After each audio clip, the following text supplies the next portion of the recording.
In this exclusive YouTube event, we introduce ASHA certified speech language pathology expert Joy Mikhail. Join us as we explore the history and evolution of speech and language services, emphasizing the significance of neurodiversity in fostering inclusivity. Joy shares practical strategies for promoting equity and inclusivity in communication, while engaging in a dialogue about the collective healing power of effective communication. The event culminates with a Q&A session with Joy, offering viewers the opportunity to delve deeper into the world of speech therapy and communication. Subscribe and be part of this enlightening journey towards improved communication and a more inclusive world. Thank you. Hello, everyone. Thank you. We have Joy here already, Mona. Oh, nice. Hey, Mona, how are you? I'm doing great. How are you? I'm good. It's good to see you. Hello, everyone. Thank you for coming in today. So this is our second Allied event for the semester, and I'm Farheen Zubair, your Allied Project Manager and the host for today. Taking this opportunity to welcome our very special guest speaker, Joy Mikhail. Thank you, Joy, for being present here today.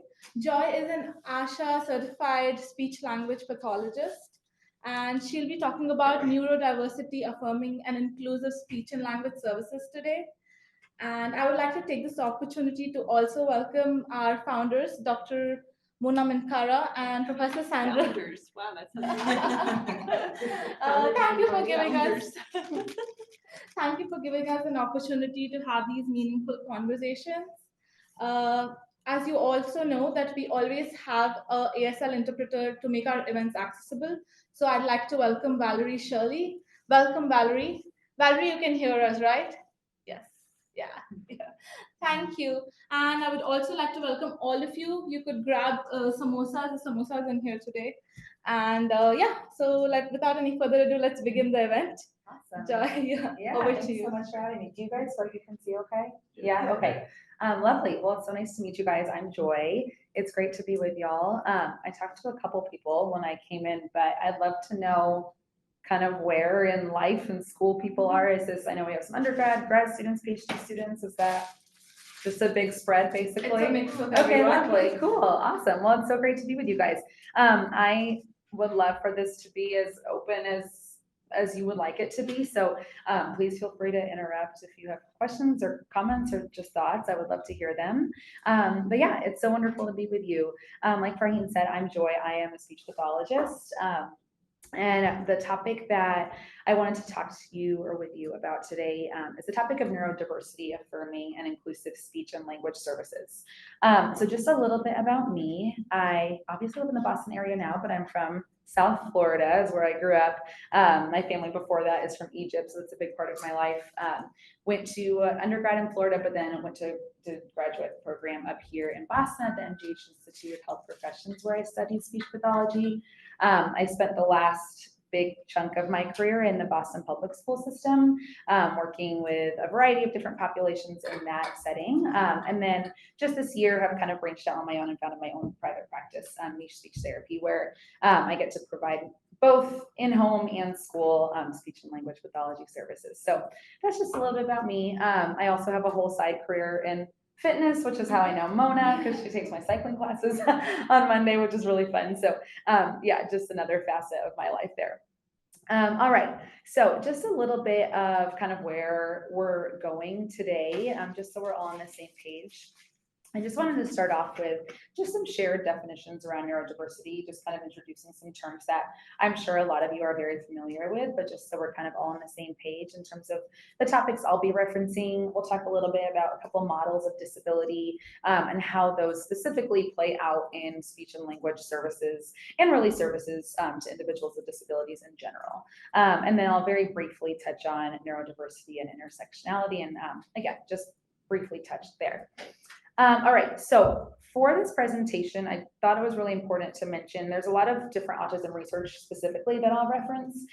There is another speech pathologist, her name is Julie Roberts, and she founded the Therapist Neurodiversity Collective, and she's a speech language pathologist that is autistic, and she is a wealth of knowledge and a lot of the language, a lot of the experience that I have learned from her, and so I just want to give her full credit. She's an incredible resource, incredible provider, and just someone that has some really, really wonderful firsthand experience, both as an autistic speech pathologist and as a service provider. So feel free to check her out.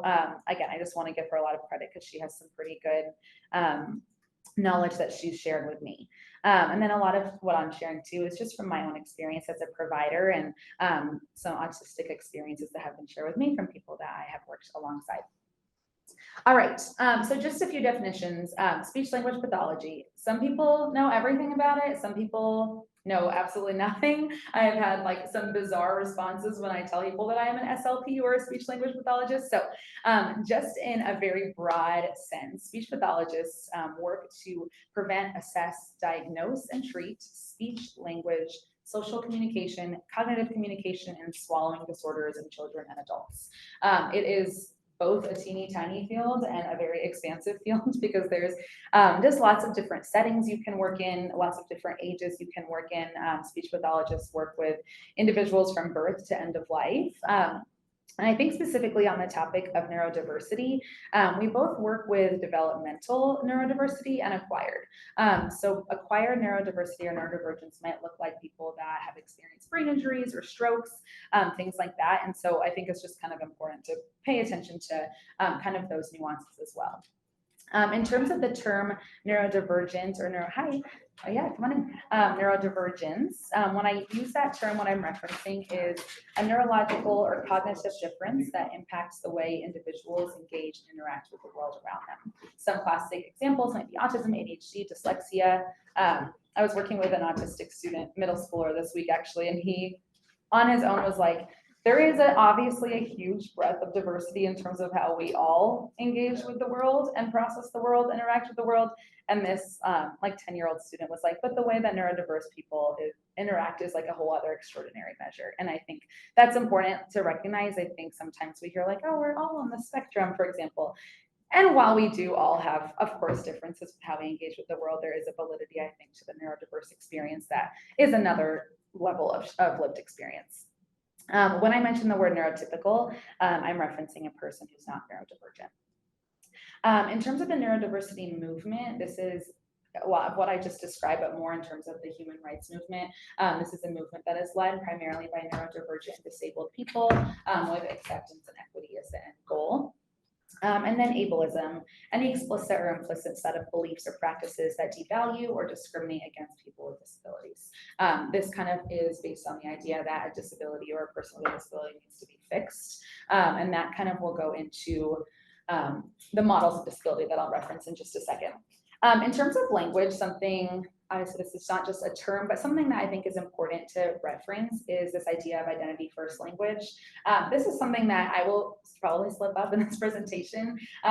It's something that there has been a shift in terms of lots of neurodiverse people sharing their experiences more broadly. And again, this is more identity first language. So person first language is what we might have seen maybe 10, 20 years ago. This would be the example, would be a person with autism. So the person is first and the disability or the neurodiversity is second. And a lot of autistic people specifically have spoken out saying that having that be second really is something that separates the person from their own experience and can further perpetuate some stigma. Someone described it in a book that I read recently of like, I, for example, am an Egyptian woman. I would never say I am a person with womanness and Egyptianness. No, because those things are critical to who I am and they're not bad things. They're not secondary things. That is who I am. So same thing with neurodivergent people, using that identity first language as that neurodivergence is a huge part of their identity and critical to their identity. So just kind of something to keep in mind moving forward. And as always, ask people. This is, something that I have seen kind of broadly in the movement, but obviously every person has their preferences and differences. So ask what people's preferences are and go from there. But just in terms of the sake of this presentation, that's why I wanted to mention it. All right. So a couple just kind of overarching, and again, you might be familiar with this. This is kind of the framework in which I will dive into specifically how neurodiversity, affirming, and then also ableist practices can seep into services. But looking at this medical versus social model of disability. These are two schools of thought that kind of describe how the world can view disability. In both models, disability is recognized and acknowledged, but it is viewed very differently. In the medical model of disability, I would call this more of like the individualistic model of someone has a disability, it is a medical issue and it belongs to that individual, and it is on the responsibility of that individual to fix it or cure it, and I'm using air quotes there. The social model of disability also views disability, but views it more as a part of the shared human experience. So curing, quote unquote, is not part of this, but it's more finding solutions that are focused on inclusion, equity, justice, that are, again, more of a shared responsibility in terms of all humanity, not just the one individual. In terms of service delivery, and so I'm mainly going to talk about speech and language services, but I also will touch on services in general for specifically autistic individuals within this presentation. But as I kind of stepped into my practice, as I got my master's in speech pathology, as I began to practice speech pathology, unfortunately, I realized a lot of the ways that practitioners are trained to deliver services is more from this medical model of disability. A lot of, and which I'll touch on in a little bit, but a lot of the things that we're trained to do is to cure autism, to mask autism, to find some language difficulties that autistic people might have and have them hide it or get over it or being quote unquote normal. And so unfortunately, what I've found as I've started practicing in the field and learned from colleagues and higher education even, is that this medical model is still very, very prevalent in terms of how we view disability in these service provision worlds. Instead of, again, viewing it as more of the social model where we're, again, focusing on the whole community, promoting acceptance, inclusion, and really promoting a life of self-advocacy, personal agency, fulfillment for these neurodiverse individuals. All right, so that's kind of just like the overarching kind of framework in which I'm hoping to view things. Does anyone have any questions so far? No, we good? Okay. And so now I kind of wanted to dive specifically into how ableist and neurodiversity affirming practices can seep into how we deliver services, and again, from a speech and language perspective. So the first kind of big area I wanted to bring attention to is applied behavioral analysis, or ABA therapy. Is that familiar to people? Yeah, no, okay, great. All right, so ABA therapy is, when you get diagnosed with autism as a child, you go to the pediatrician, and typically what's happened is the pediatrician prescribes you 20 to 40 hours of ABA therapy a week, which if you, it's a full-time job, you basically have an ABA therapist come and live in your home 8 hours a day, 5 days a week, and provide you with this like really incredible life-saving quote unquote treatment. And so what this therapy is based on is this intervention, and it's all aimed on changing behavior based on positive and negative reinforcement. So if you think of really classic behavioral training, you do this, good, you do this, bad, that is the premise of ABA therapy. And again, it is the most widely prescribed form of therapy. It is, again, the gold standard of treatment. I like to view it as autistic conversion therapy, and that's what a lot of critics would call it, because of the premise of ABA therapy is the idea that an autistic child should not be autistic anymore. And so they aim to quote unquote frame or shape behavior to really shift it to allow a neurotypical child to be a lot more a neurodiverse child, excuse me, to be a lot more neurotypical.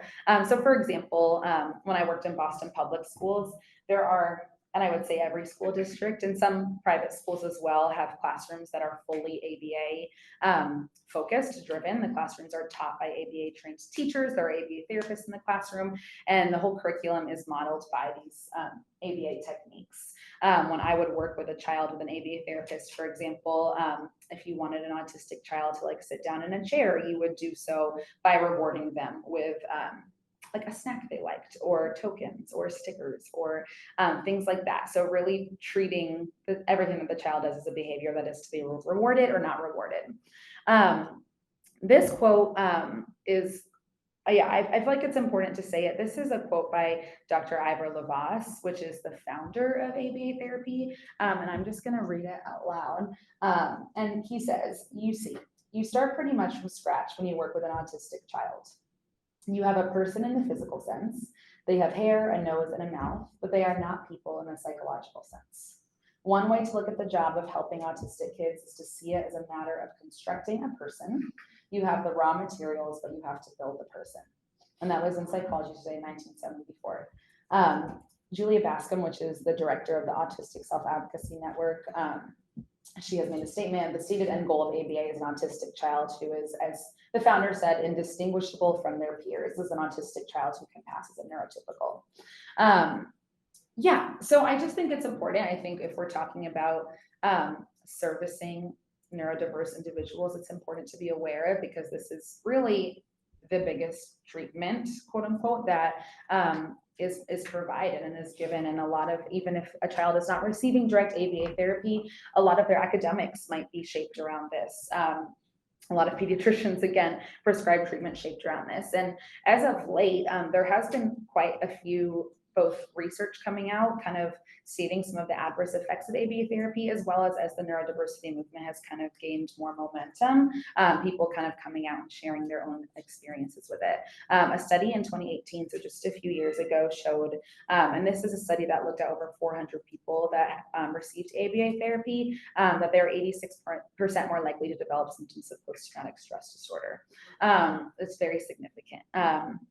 And I think I would see this a lot in my practice. I remember when I was in graduate school, I was working in the autism and language program at Boston Children's, and we were working with an autistic teenage girl. And we were asking her questions and kind of trying to just get a bigger sense into her language skills. And every time we would ask her something and she would respond, I remember she looked at us so nervous, like she was so scared. Anytime, you know, we were trying to just kind of get to know her and get to know her skill, and even casual questions like, what's your Dunkin' Donuts order? Like just, you know, trying to get to know her preferences and her life. And she was almost so ABA therapized that she felt like everything that she did was either right or wrong, and someone was at her shoulder kind of giving her that reinforcement. And I remember in that moment, I was like, okay, nope, I can't agree with this. And it just, yeah, it can create a lot of anxiety and learning. And on the same kind of thread, it views learning as a behavior instead of a process.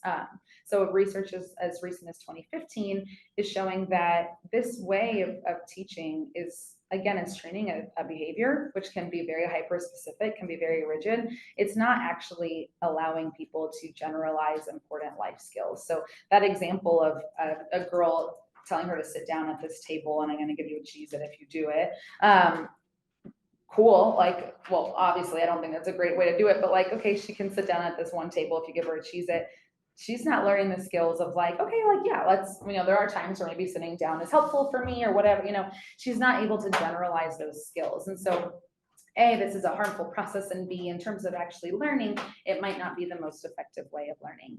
And then from a communication standpoint, as a speech pathologist, it also views communication as behavior versus connection. So a lot of the times, you know, the biggest proponents of ABA will look at, you know, young autistic children and say they have quote unquote behaviors, and that's why they need to receive ABA therapy. They can't sit down, they're running around, they're crying, you know, whatever. Instead of looking like, okay, well, why are they not wanting to sit down? Why are they crying? Why are they upset? Like, do they have something that they need that they're not able to communicate, or a sense of regulation that they need support with from a sensory perspective? So it's not really developing those skills in terms of connecting, using language to connect, and it's not building those skills of sensory or emotional regulation a lot of the times for a lot of these individuals. So yeah, I try not to get too salty when I talk about ABA, but I don't love it. Any questions before I move on from that? No? Is it still the gold standard? Yes, yes. I would say when I was in Boston Public Schools, not all, but most autistic children were in an ABA therapy classroom. And if they were not, they would receive ABA with a private ABA therapist. And a lot of them will go home and get it at home after school too. Yeah. I think it's because it is viewing it as a black and white robot instead of a human, and like, because the outcome is like a behavior, it's something that's very easily measurable. So you can say, okay, like I told this kid to sit 5 times and he did it. Therefore, this is the most productive type of therapy we can offer, you know? And it's instead of, again, looking at like the whole human and how we are achieving success, whatever that might look like for that person. Yeah. Why do you think the person you met was nervous? Is it because she's not exposed to talking to other people? Oh, like with the anxiety? Yeah. I think it was because she was used to usually someone asking her to do something or asking her to say something and treating it like that behavior, like giving her like either a negative or positive reinforcement. Always dictating? Like, yeah, dictating and always giving some sort of reinforcement instead of just letting her exist naturally. But think about how, like, these kids are taught that everything they do is either good or bad. But the There's nothing in majority, between. yeah. So like you were saying about sitting at a specific table, right? Mhm. I mean, I wonder if that kid will then interpret that they must only sit at that table versus any other table or whatever. Like, why more that table? You know what I mean? Like, Mhm. there's so many nuances that are just completely being cut out. Yeah, And imagine some like feeling like everything I do is either right or wrong, yeah. as opposed to just is. Or like if you're being trained to sit at that table and then I have to go to the bathroom, I have to get up. And then I might not have the language skills, for example, to tell you that. And so then I'm in trouble now because I got up from the table, you know? So yeah, just a lot there. Yeah. Yeah, yeah. Anything else there? No? Okay, awesome. All right, another piece of, like I mentioned earlier, a piece of speech language pathology. So a way that we kind of break it down is we look at three components of language. Expressive language, so what you communicate to people, perceptive language, what you understand, and then social pragmatic language, so how you're using language to connect with people. And obviously that is important. Social language and being able to use language to connect with the people around you and the world around you is a very important skill that should be fostered. I think where we run into trouble is when we look at it as like a social skills training for neurodiverse individuals. So what that might look like a lot of times in the field of speech language pathology, and again in some of these other fields, there is the social skills training for autistic individuals in the following areas, things like eye contact, body language, taking turns appropriately in conversation, staying on topic, speaking less or speaking more, this concept of theory of mind, perspective taking. A lot of these are suspected to be impaired in a lot of neurodiverse individuals, and a lot of the services that are provided are to kind of train these things out of them. So kind of going back to that medical social model, with that medical model, yeah, the DSM-5 describes all of these things in autistic individuals: deficits in social emotional reciprocity, deficits in nonverbal communicative behaviors with social interaction, deficits in developing, maintaining, and understanding relationships.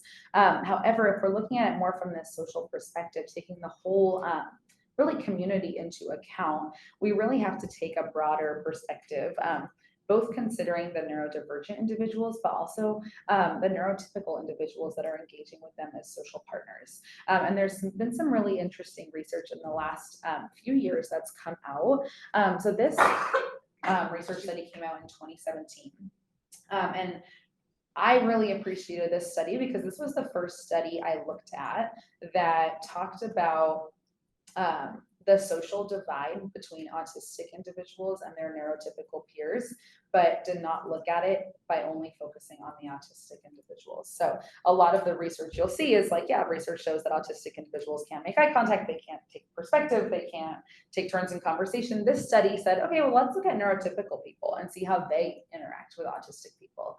And so what that showed is that just as autistic people have quote unquote difficulty engaging with neurotypical people had difficulty engaging with autistic people. And it showed that they had reduced intentions in pursuing social interactions that occurred within seconds, did not change with increased exposure, and persisted across both child and adult age groups.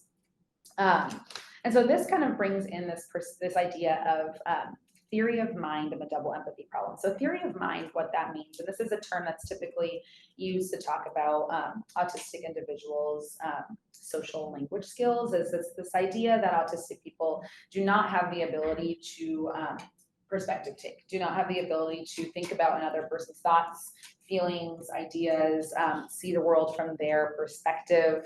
And that's kind of been what's been told to a lot of autistic people and what's been told about them.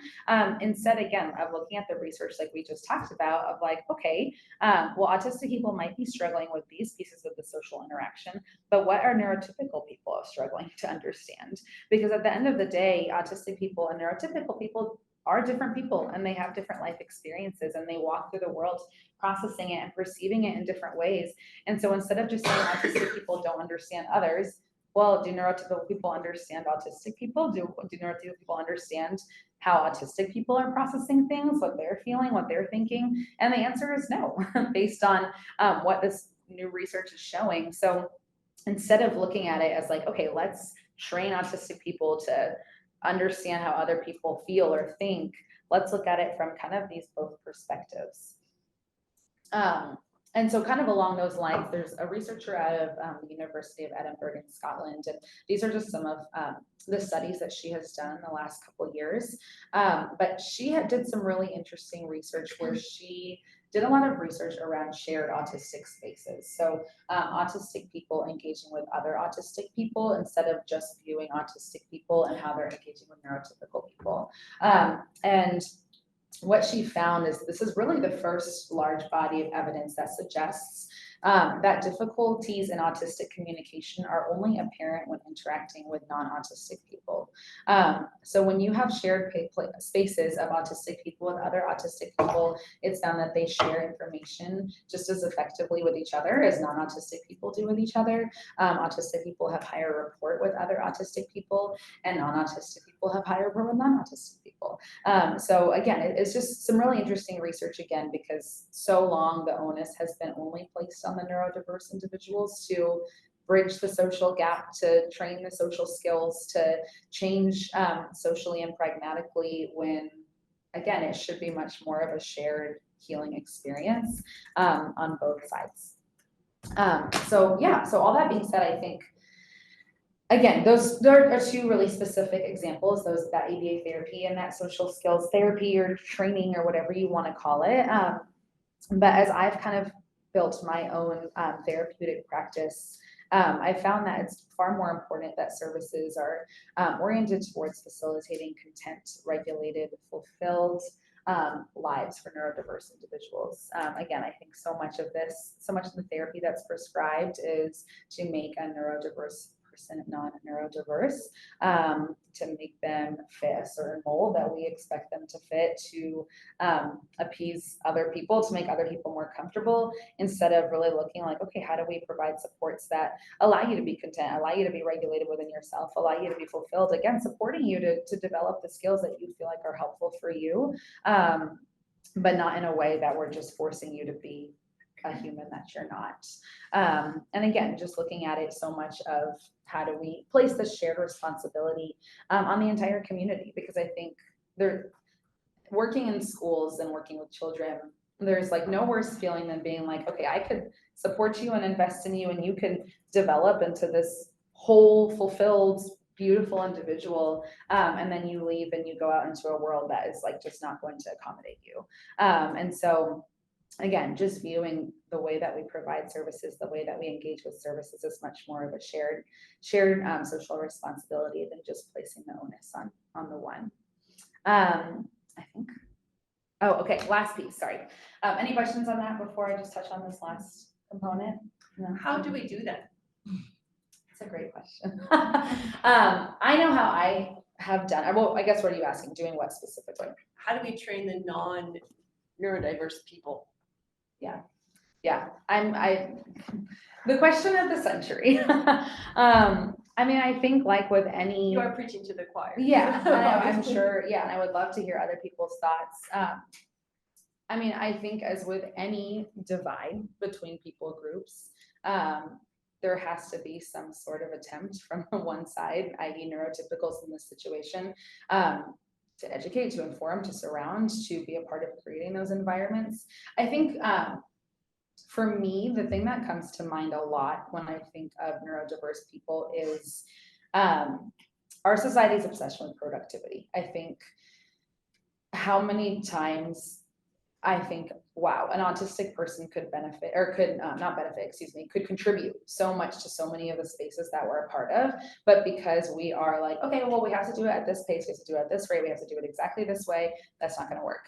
And I think of what a shame it is that there are so many incredible neurodiverse minds that are capable of a lot more than my mind is capable of, that because we are not able to accommodate in certain models and change certain models, especially around our obsession with productivity and speed, that we're missing a lot there. So I think that's kind of like a specific area, but something that comes to mind, yeah, when I think of that question. Yeah. Any other thoughts there?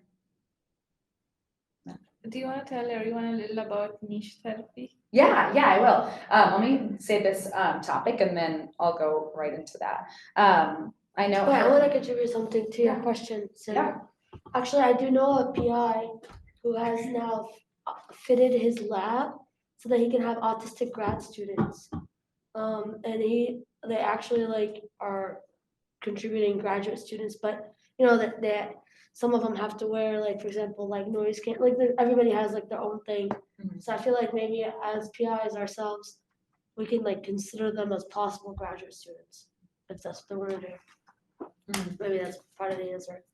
Yeah, and I think doing it well is important because I won't say who, but I know of a university in the area that has something called Charm School, where they accept, you know, people that might have an autism diagnosis or not, but might be more neurodiverse, that are really smart but don't have the quote unquote social skills to be successful. And so this university does have like social skills trainings for these individuals. And yeah, I don't know. I think there's lots of complexity to that there's just a lot there that, again, I think is placing the onus on the neurodiverse individuals instead of, like Mona is saying, like, okay, how about we just provide support instead of forcing you to change? Like, great, if you have sensory difficulties and you need noise canceling headphones, awesome. Let's give that to you instead of being like, here's a script of how I want you to react to my lab, you know? And so I think viewing it as like, yeah, a support instead of a call to force you to change is important too. Okay, last piece is this idea of neurodiversity and intersectionality. Farheen, I know when we talked, and I was like, I could talk about neurodiversity in speech and language, or I could talk about race, and you're like, both. And I was like, okay, great. I can't fully go. That could be a whole other like 5-hour conversation, but I will say, just as we move forward and are considering neurodiversity, is so important to consider all these other components of these individuals' lives. Specifically, a couple that are have been very important in my practice are race, ethnicity, and gender. In terms of gender, especially in terms of neurodivergence, there's been a lot of really incredible research lately that's shown that girls and women specifically are severely misdiagnosed and undersupported because they have learned the art of masking their skills very well. And so, for example, there was an autism researcher, and she is autistic, and she has a daughter that's autistic.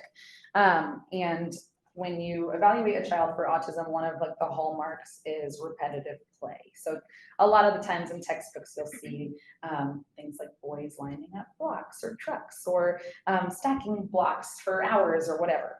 And this girl, the mom was convinced that she was autistic and wanted support for her, but the doctor was like, well, she doesn't have repetitive play patterns.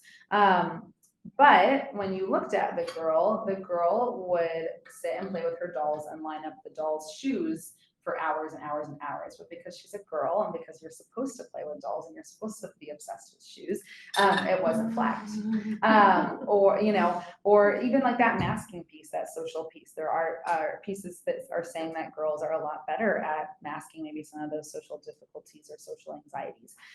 So that's just something to be aware of, is gender just can affect how someone might present themselves to the world, and might lead to a lot of lack of support. I think that's important to talk about. In terms of race, working in the Boston public schools was a lot. But I would have the opportunity to work in an urban public school system with brown and black children, and it was an incredible experience. And unfortunately, there is still so much over-identification of Black and brown students for disability. kind of in the name of like behavioral problems. So there is a lot of research right now that shows that Black boys, specifically in schools, are being over-identified as having behavioral issues, as having disabilities, when really they are Black boys in white spaces. And so this can lead to over-identification of disability, and also it can lead to missing exactly like what someone needs and what kind of support someone needs. And so I think, yeah, those are just a couple. Again, we could have hours and hours to talk about that, but just something that I think is important to reference as I wrap up. All right, now I think I'm done. Yes, okay. Yeah, I would love, this is my contact info. If anyone has any questions, you're welcome to reach out or ask now. But that's all I have for you. And if you have any questions or thoughts, I would love to hear them. Do you want to talk a little about your consulting services? Yeah. So I this past year I've started my own private practice, niche speech therapy, where I focus on providing neurodiversity affirming services, and looking at it a lot from like this collective healing perspective. So all of my services are either provided in home or in a child's school, and I focus a lot on like family support, community engagement, again to like make it more of less I'm just providing you speech therapy to fix you, but more of how can I support you in the ways that you need to be supported, but also support your community in terms of education and awareness around the types of things that my clients might need. So yeah, it's a new venture. I'm hoping to expand it into a lot of things, but right now that's what it is, and it's been a really, really beautiful experience so far. Yeah. Thank you so much. Yeah, thanks for having me.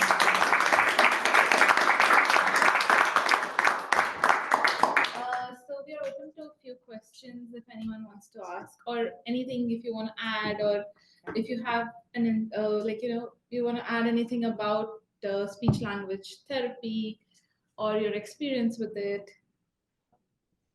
I have a question. You mentioned like how popular ABA therapy is, and it's like the gold standard. Like, do you feel like the families or like guardians of children that are in ABA therapy like think that they're doing a really good thing and like providing a really good service to like the child, and they're just not?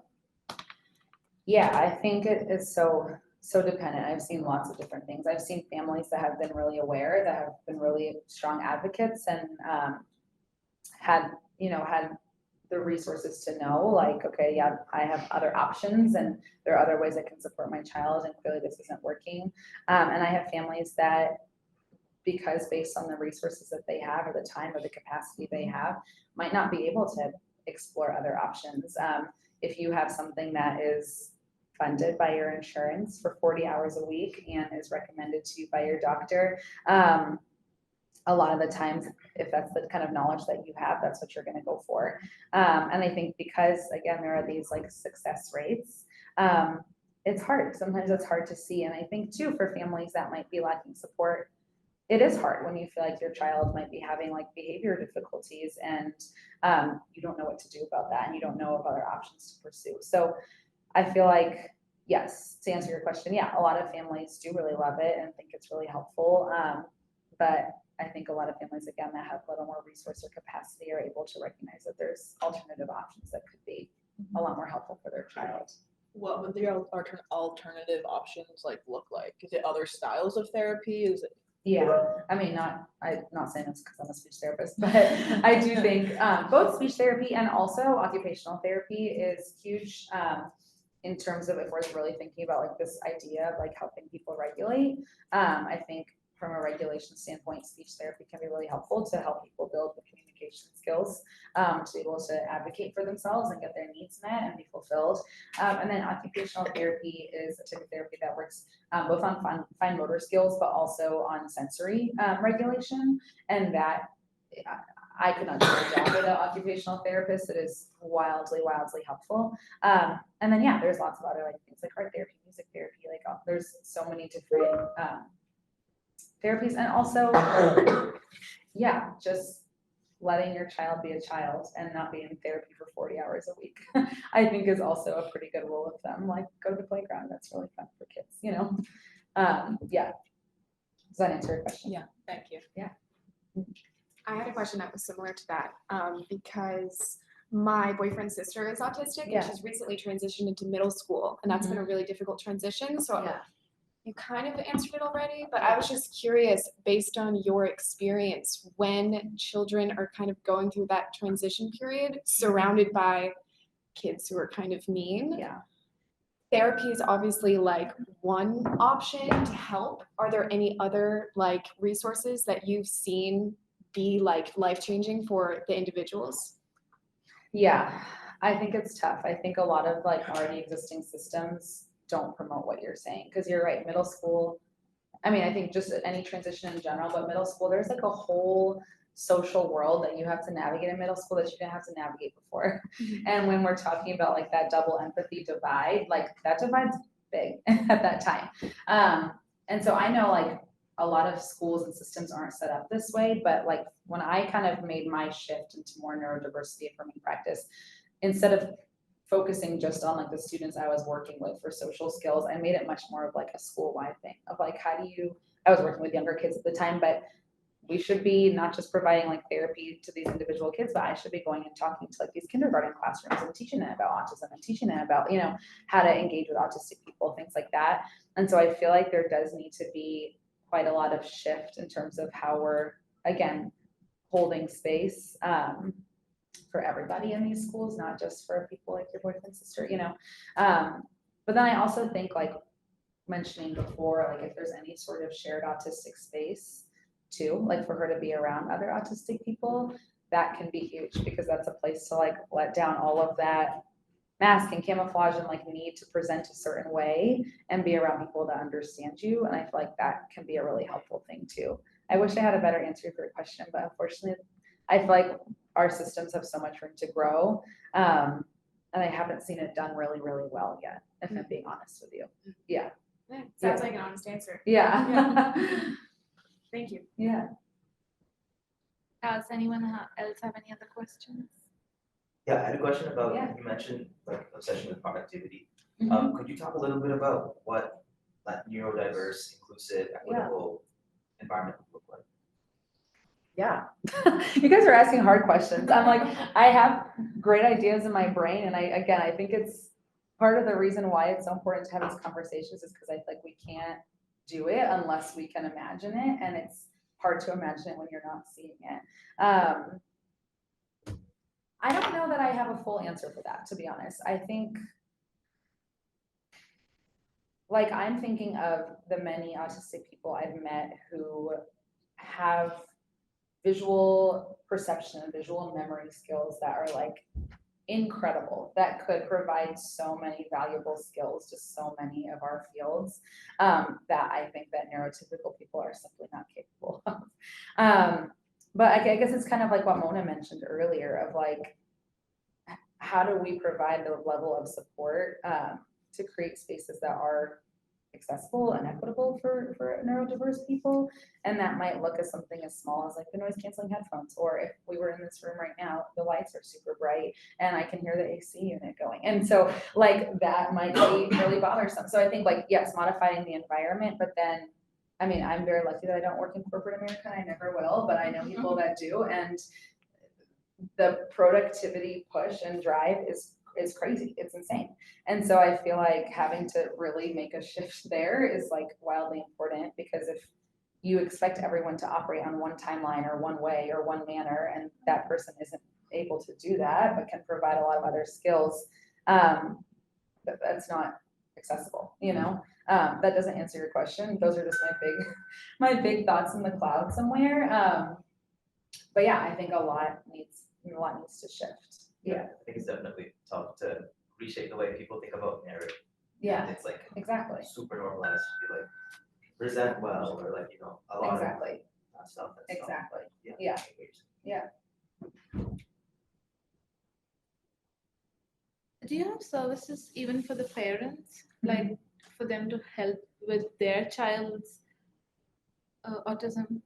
Like me personally, do I provide that? Yeah. Yeah. Yeah. So the way I provide therapy in a model where the family is always there, or a caregiver is always there. Oh. So the whole time I'm with both the child Child and the parent. Yeah. Oh, Yeah. That's nice. Yeah. And that's something to be aware of too. I think there's a lot of organizations out there that claim to do that and don't. Like Autism Speaks is a big one. I would like, just now that you kind of have these like frameworks of viewing different organizations that provide quote unquote support, be critical because there's going to be a lot out there that's like, we support families and also we're searching for a cure for autism, you know. So just things to pay attention to there. Yeah. Can I ask a question? Yes, please. That takes me to the, you know, how often do you find parents that are like reluctant to advance in a certain direction, or maybe into recognizing, you know, the abilities or not of the child? When you say advance a certain direction, what do you mean by that?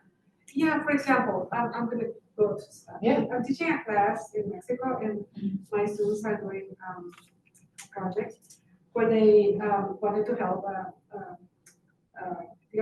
government related institution to have parents to detect neurodiversity more earlier. Yeah. But then one of the main problems that they have been told by the people that work in that administrative department is that parents usually don't want to acknowledge there is a situation that they could, you know, they could be helped with. Just to say something. How often do you see that here? Do you want to repeat the question? So Oh, sorry. Yeah. Do you want to, is this the microphone? Because Just- I elaborated too much. So now yeah. I- in your answer. Yeah. So she had been asking kind of, I want to phrase this correctly, of like, is there kind of like a sense of reluctance or denial? Yeah. Is that kind of what you're referencing, of families in terms of acknowledging their child's neurodiversity or diagnosis or things like that? I've seen it really differ from family to family, culture to culture. I think, like my own culture, for example, I'm Egyptian, and I think in my Egyptian community growing up, how it was so taboo to have a disability. Like I think of like the families around me that did have autistic children, and we never saw them. Like they were gone. And I think others, you know, might feel differently. So I think there is a big cultural difference, and I think can be a level of denial in a way, but also I think I think like diagnoses are complicated. I think the way I kind of go about it is like, if you feel like a diagnosis will help you understand yourself better and help you get the support you need, great, you know. And if a family maybe isn't pursuing that right now, and maybe as this child gets older and they become their own individual, and if it's helpful for them, and like in terms of understanding themselves, then wonderful. So I have seen it differ from culture to culture, family to family. I think some who are maybe want to get support really quick might be more readily able to accept it, and others might have a harder time. Yeah, It's cultural. I do. There's a cultural influence in this. Yeah, I think there's a piece of it. Yeah, yeah.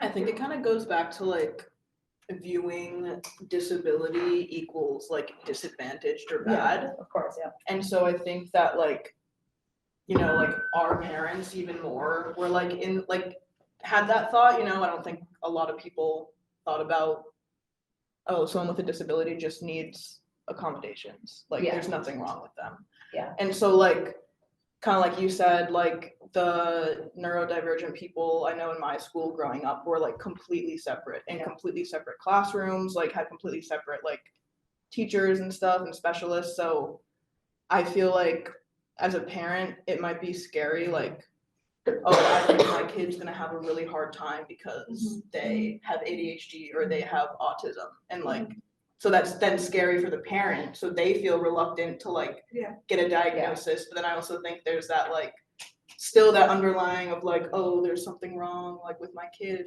they like have a disability, and like, and I think it does come from a place of like caring like about your child, but also like just having to unlearn so many like societal like norms that have just been like. Absolutely. Yeah. I agree 100%. Does anyone else have any other questions for Joy? Or wants to share anything else? So this group is allied. We're allies of people with disabilities. what can we do, whether we're able-bodied, like Yeah. to support communication with neurodiversity? How can we better bridge? Yeah. So I did not attend Northeastern, so I don't know enough about this community. But I'm curious, do you guys have autistic spaces, autistic organizations? What does like the neurodiversity movement look like here? If there is one, I don't know about it. Got it. There's one that's starting with a new professor that got hired. What's Okay. his name? Eric, Dr. Brenner. Dr. Brenner. Yes. Yeah. And then like is starting a lot of so stuff is starting, Mhm. I would Okay. say. That's good. Yeah, and some of the students are getting together to talk specifically to the faculty. They're getting together like a document to teach us what we can do. Mhm. And I know engineering as a neurodiversity movement. Yeah. Because part of our curriculum is that students go out into the industry to work. Mhm. And that's really, really hard for Yeah. neurodivergence. So part of it is teaching industry, like maybe we don't have to have the one-on-one interview. Yeah. Maybe there's a reason why there wasn't eye contact made during the interview, like Yeah. kind of informing industry, which I think is kind of what you're saying, like Absolutely. teaching the other people what to expect, but then also celebrating what these neurodivergent people could offer Yeah. in industry. Right. Right. And I think that's a really, Northeastern is a really good place to start that since our students go out into industry. Yeah. Yeah. Absolutely. Yeah, I was just gonna add, I'm currently the president of an organization on campus called Diversibility, which is like an undergrad, graduate, disability alliance group. And Abigail might be able to talk more about this than I am, but I would say we have a pretty large number of neurodiverse members in our group. Yeah. And I know that they're also, you're in engineering, so I don't know much about this, but I think Charlie was talking about how they started a new initiative within the College of Engineering specific to neurodiversity, Mhm. which is really cool. I don't know that much That's about what it, the but professor that yeah, I I see. heard that that was starting. So I think implementing stuff like that in some of the other colleges. I'm in the health science college, so Right. that's, I think disability in that area is especially taboo. Right. So I think implementing stuff that the College of Engineering is doing in those other spaces would be really beneficial as well. Yeah. So right now you're saying it's like, so a lot of this neurodiversity movement is happening mainly in the engineering space is what I'm hearing. Yeah, but I Okay. think that's also because a lot of members in our group specifically that are neurodiverse kind of took that upon themselves to Got it. do this initiative. in It the was College of driven both Engineering. directions. Also, our Yeah. dean has two highly autistic sons. Got it. So he's Okay. very vested in neurodiversity. Yeah, He yeah. lives it. So I think when it comes from both directions, then things Yeah. can happen. Oh yeah, he was hired, this new professor that's I think he was hired by the dean, right? Yeah, for this initiative. Yeah, I mean, I think like what you're saying, like embedding it into other spaces, and I think when I was an undergrad and grad, I literally did not hear the word neurodiversity, and I worked with disabled individuals. And so I think like embedding it into curriculum, I think is huge. I mean, obviously that, I don't know what this group could kind of contribute to that, but I feel like it's important that it's not just like a one-off seminar or just, I mean, student-led groups are obviously incredible, but it needs to be like a core part of training for any field. So I feel like being able to incorporate it in that way. And then, yeah, I mean, again, I think something as simple as being aware of the spaces that you're in and providing helpful supports and accommodations is just really important. And that's just like a really concrete way to start. Yeah, but that's incredible to hear about the work that is going on. Actually, our next event is by the undergrad students. So we're going to talk about how they're making our university more accessible. So if you want to come and add on something Sure. to it, Or join us. always. Tell us details, Farid. So next Friday, that is on the 27th, the diversibility group, they're going to be talking about how they're going to make our Northeastern more accessible. Mhm. Yeah. Cool. What time? It's from 12:30 to 1:30. I'll be sending it out on our social media platforms, and also I'll be sending you out an email separately as well. Okay, So- perfect, thanks. Thank you so much, Joy, Thank for you, coming. appreciate you guys. The conversation does not end here. Let's carry the knowledge and inspiration we've gained today forward into our lives, our communities, and our work. Together, we can create a world that is more inclusive, more compassionate, and more accepting for everyone, regardless of their abilities. Stay connected by subscribing to our YouTube channel, The Allied Project. Also follow us on our social media allied_noi. We have many more enlightening events and discussions lined up, and we'd love to have you subscribe to our newsletters by contacting us on allied@northeastern.edu. Thank you once again for your participation and support. Until next time, take care, stay inspired, and let's continue working towards a more inclusive world. Goodbye, and see you again.